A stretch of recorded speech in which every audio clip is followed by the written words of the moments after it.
Hey guys, so today I am filming a first impressions review slash little demo type video, and I don't think I've ever done like an all three in one video, so this is kind of exciting, something new and something I normally don't do on my channel. But let me know if you guys kind of like how this one turned out, and I'll definitely be sure to film more of these in the near future if that's what you want to see. So let's just get on started with this video because I have a lot to say about what we're going to be talking about. So what I'm going to share with you guys today is the Urban Decay Gwen Stefani eyeshadow palette, and let me just say, I was such a huge Gwen Stefani fan growing up.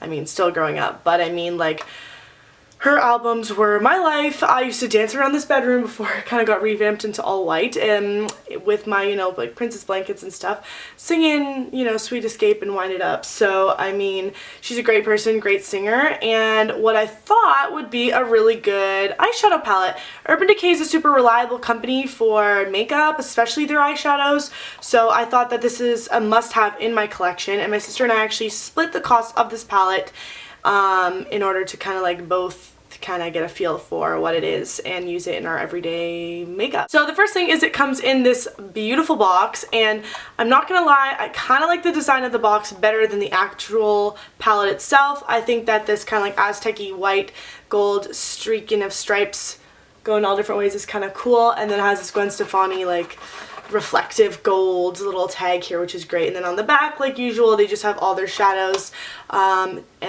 the names for them. So then opening the box inside is adorable. I mean, who would think to put white polka dots with a red background? That's super cute. And it comes with the palette itself. So this is how it looks like. I do really like the gold. That's probably my favorite part about the package. I don't really like how it shows like empty, deep potted spaces though, because I feel like there should be eyeshadows there, but there's not. Like you open it and then there's the eyeshadows. But I guess just like out of pure habit of eyeshadows, you would normally see them through the screen or the plastic.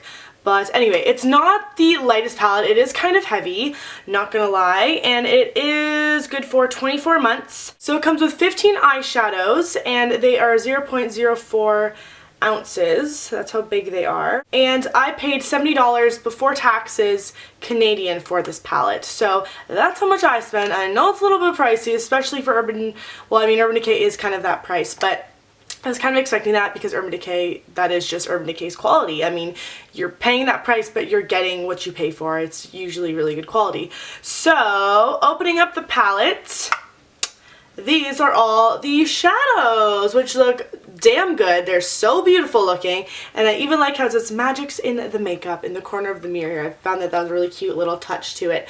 So you have 15 shades, you've got your neutrals, you got a few pops, and you've got your matte black, which every palette needs apparently. I personally don't love matte black. I never ever wear it, so I always find a matte black a pointless eyeshadow to have in a palette and a waste for me, but I mean for other people black might be useful. So that is just my take on it. So you will see the little demo of the eye look I created with the palette as the video goes on, but let's just go through some of these shades. So starting from the very top left hand of the palette, to the very top row, you have the shade Blonde, which is just a kind of neutral yellowish matte cream color. Very big description I have there, but that's what it is. So I'd use that as like a brow bone highlight or inner corner highlight, something really simple like that. Then the color next to it is Bathwater, which is a light golden shimmer shade as well. And then you got the shade over, which is Skimp, and Skimp is just a more of a matte neutral beige shade that again can be used as a brow bone highlight, inner corner highlight. And then the shade over from that is Steady, and Steady I would say is probably my favorite in the whole entire palette. Obviously that blue is just electric and looks amazing, but Steady is a really nice everyday neutral kind of shimmery golden color. Kind of reminds me a little bit of All That Glitters from MAC, the eyeshadow, and Jest kind of intertwined in one. I think that's what it looks like. It's a beautiful all over the lid color. And then you have the shade over, which is Punk, which kind of in the palette looks more like a cranberry, deeper brown, but you know, on my not my inner corner, in my crease, it definitely comes off a little bit more of a smoky or chocolate brown than that undertone of red and crimson.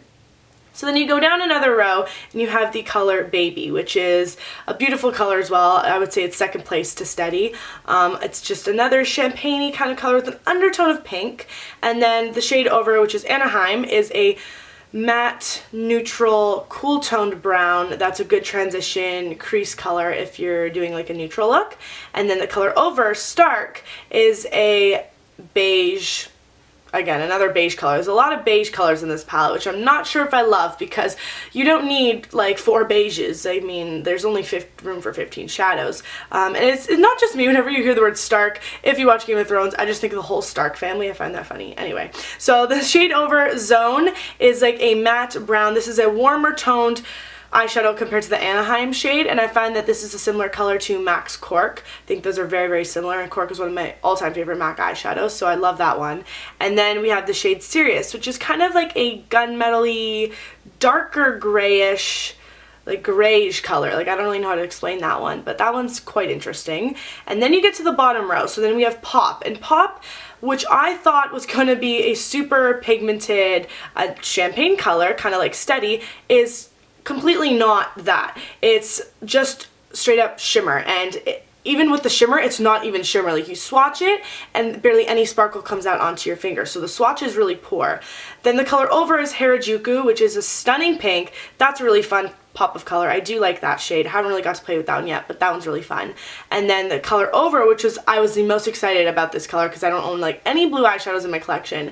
The color Danger is absolutely stunning, but looking at it in the palette, it's very shimmery. Swatching it, almost all the shimmer goes away, which is really sad. And it looks like a more navy color on the lid as opposed to that shimmery royal blue that's true in the palette. So then the color over 1987 is more of a greenish golden color. And I don't know, that one's cute. Haven't really thought of any looks to do with that one yet. And then of course you have Blackout, which is just a matte black, which is already in a lot of Urban Decay's palettes. So done talking about all those shades, let's get started with the eye look. So what I first went in with is my NYX Jumbo Eye Pencil in Milk, which is just a white creamy eyeshadow color, and I put that all over my lid so I knew that the colors, the eyeshadows would stick better just because it's more of like a stickier type base. So I did that, but I kind of did a mistake with that because I feel like now the eyeshadows aren't as vibrant because of that matte color that's underneath. So if I were to redo this eye look, I would definitely do a shimmery base, so like MAC's Paint Pot in Bare Study or Rubenesque or something like that. So I put that as my base, and of course I put an eye primer underneath. So then I went in with Steady, and then I went in with Baby as well, and I kind of picked that up on a flat shader brush by Royal Anne Langnickel, and it's in the BC 411 medium synthetic eye shader. And I don't know if I used the wrong brush for this because it didn't pick up as much product as I wanted to, so I put this all over the lid, and I had to go in multiple times into the palette in order to get the desired color and like kind of the amount I want. It wasn't just like a one-stop shadow brush. No, like I had to go in multiple times, which I found a little disappointing because MAC eyeshadows, with Urban Decay eyeshadows, you don't usually have to go in that many times. Like, you pick up the color and there you go. It's straight up on your brush, you put it on your eye, and that's what you get. So then after putting Steady and Baby all over the lid, I think I actually did put Pop as well, but Pop wasn't showing up. So I had to put so much more of Steady and Baby to kind of balance that out. And then I went in with Zone, which is that medium brown transition shade. That's like the warmer color that reminds me of MAC's Cork, and I put that on the outer crease area to kind of warm up the look. And then I went in with Punk, which was that crimson chocolatey brown color, and I just blended and blended and blended and blended through my crease to get the desired look. And I still don't even know if I have the desired look of kind of what I wanted, so I kind of just kept blending that even in the outer V, went a little bit more concentrated, blended it out, and then a little concentrated again and blended it out. So then after that I took Anaheim, which is the cooler tone matte brown shade. I kind of went on the edges of Punk just to kind of give a little bit more of a crisp, clean eyeshadow look to that. So after taking all those shadows, I went in with, I believe I went in with Stark, which is just a matte beige type color, and I put that on the brow bone to kind of just bring the look together and keep that part matte. So then I went in with Skimp, and I put that in my inner corners to kind of finish off the whole look. So I did use a fair amount of shimmer and matte shades in this eye look. I don't think I kind of left anything out other than the pops of colors, because those I would use separately altogether in kind of another look. But yeah, so that's what I kind of went for with my eyes. And then I also used Punk, that darker crimson color, on my bottom lash line to kind of smudge through and kind of balance out the top of the eye because it's, you know, it's pretty dramatic. So my thoughts. So there's 9 shimmer colors, and then that would leave 6 matte colors.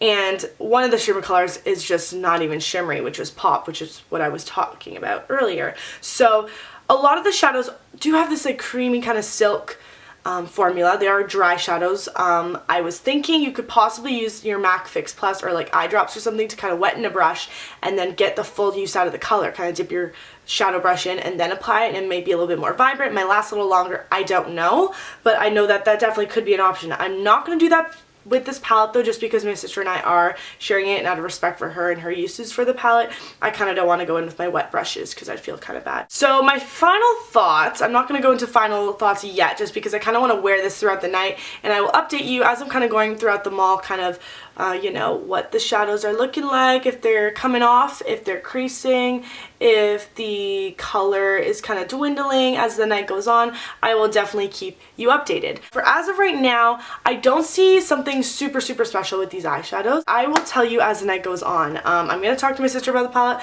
kind of see what her opinions are, because we might end up returning this $70 eyeshadow palette, because if you're not completely satisfied with all the colors and kind of what it is in the palette and then what it ends up turning out to be on your eyes, I do recommend looking for something else, because there are so many eyeshadow palettes out there that, you know, are worth the try. So I will let you know as the night goes on, but that is so far my thoughts on this eyeshadow palette. Something else that also came with the palette is a some lipstick swatches from Gwen Stefani's lipstick line, I guess, that she's gonna have with Urban Decay as well. So I didn't hear about that until I opened the palette, but basically this is the packing slip, and of course the packaging is beautiful. It kind of just matches the whole theme of, you know, the palette itself. But they came with 4 colors.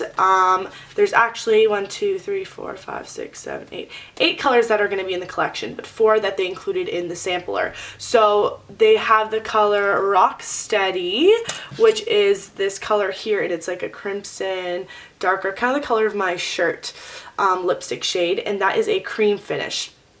Then you have your Mega Matte finish, which is in the shade 714. So that's just a retro matte that, you know, kind of goes with the whole Taylor Swift red lip theme. And then you have the shade Ex-Girlfriend, which is a really fun, like, purpley, duochrome undertoned blue shade, which is a really fun shade. But I'm not going to crack into that one just quite yet. And then the one that I'm wearing on my lips right now, my sister, I can't speak.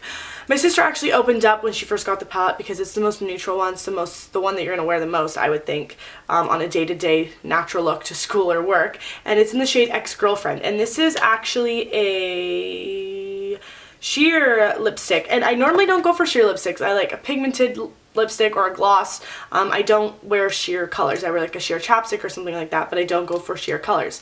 I'm wearing that on my lips right now, and I'm actually in love with this color. I've never liked a sheer lipstick so much, and I feel like if she does come out with these lipsticks, I might end up purchasing this lipstick because it is so neutral and it goes with so many different makeup looks, and you can wear it on a day-to-day basis, as the other ones you can't as much. I think I forgot to say the color. This purple one was Firebird. Alright, so let's just get on into me walking around the mall, and you will kind of just see my updates on the eye look itself, but I just decided to go for this more neutrally dramatic eye look. So there's not really a ton of color incorporated. It's golds, browns, dark crimson, chocolates, transition shades like that. No blacks, no blues, just kind of keeping it simple. So I will update you guys in a couple hours. So I'm at the mall now, and I never vlog at the mall, so this is awkward because there's a lot of people, and I'm with my mom, but she's not going to be on camera.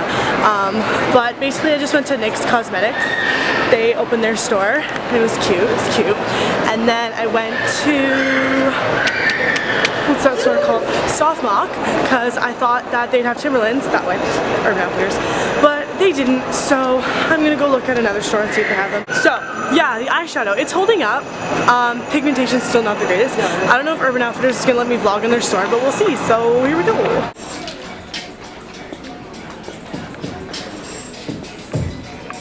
So I just went to Urban Outfitters and they didn't have what I was looking for, which was the gray sweater from Calvin Klein, the ones that are like cropped that are really cute. They're sold out. So this is a damn heavy camera to carry for vlogging, but I'm thinking of doing more vlogs because I like to walk around and talk to camera because that's like normal, right? But yeah, as I was saying with the eyeshadow, it's not super pigmented, so that's one thing I would change if I was a creator of the palette. But I don't know, it's still holding up. It's not like creasing or anything, which is a good sign. So we're on our way to look for Timberlands now, and we're gonna go to Lululemon, see what stuff they have going on. And oh, Mendocino opened. Nice. Hot, hot. Where else did I go? Sirens had 40% off all their dresses. Oh, really? They're more casual though. And then, what else? Urban Planet had some good deals. Oh, like the men's flannels were like 15 bucks. So the last update for the night. Eyes haven't really budged. They look the same. If anything, my mascara has smudged. But what stores did we go to? We went to Mendocino and Sirens. And I got 40% off. They had 40% off all their dresses. So I found this like black turtleneck kind of tank dress that I'm planning on wearing during the holidays with like a leather jacket and some cute boots. And then I got an extra 10% off that because I had my SPC card, which gives you like an additional discount. So I have 50% off that dress. I know, I'm so happy, Mom. And so it was like $13. So that's great. Anyway, so my final thoughts on this palette are that it is unfortunately not worth it for me. Colors weren't as pigmented as I expected. Wasn't worth $70 before taxes. And oh my god, that girl's staring at me. She's like, why did you think I get rid of her face? And it's so big. I really need to invest in a small vlogging camera. Okay, so yeah, those are my final thoughts. I don't think it's worth it. A lot of YouTubers love it. I wouldn't recommend it, but that's just my thoughts. So Urban Decay is super reliable with their eyeshadows, so I would maybe look at some of their other palettes, like naked palettes, but Gwen Stefani is off my list. Alright, see you guys in the next video. I hope you enjoyed this first impressions walk around with me eye thing. Okay, bye.